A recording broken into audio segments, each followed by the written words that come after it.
8 ہجری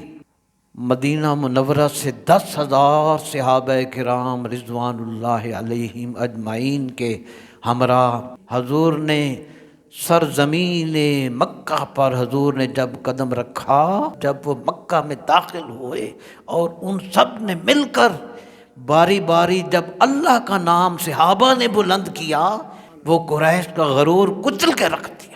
ان میں جرأت نہ رہی کہ وہ میرے آقا کے اس عظیم لشکر کا مقابلہ کر سکیں۔ حضور علیہ السلام نے خانہ کعبہ کے اندر 2 رکعت نماز ادا کی،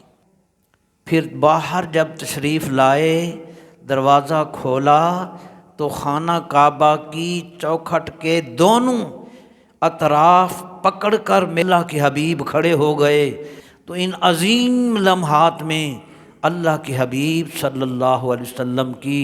زبان حق ترجمان پر جو کلمات سب سے پہلے ادا ہوئے وہ ہیں لا الہ الا اللہ، یعنی میرے مالک اگر آج مجھے تو نے یہ عزت عطا کی ہے تو اس میں میرا نہیں، یہ تیرا ہی کمال ہے۔ آپ نے ارشاد فرمایا لا الہ الا اللہ وحدہ لا شریک لہ صدق وعدہ ونصر عبدہ وہزم الاحزاب وحدہ واعز جندہ۔ عرض کی مالک اللہ کے سوا کوئی معبود نہیں، اس کا کوئی شریک نہیں، اس نے اپنا وعدہ آج سچا کر دکھایا اور اپنے بندے کی مدد فرمائی اور تمام قبائل کو ایک ایک کر کے شکست دی اور اپنے لشکر کو غالب فرمایا۔